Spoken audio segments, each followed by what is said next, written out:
Hey guys, my name is Elijah and in this tutorial I will show you how to change cell size in Google Sheets. So it's very simple.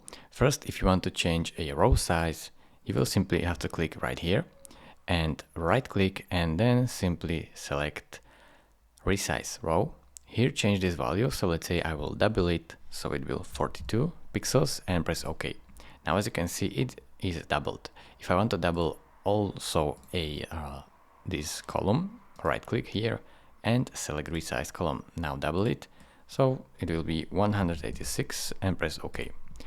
Now you can do this with every column and every row, and this is basically how you change it if you want to make it consistent and not like this by hand. It can be done by hand as well, as you can see.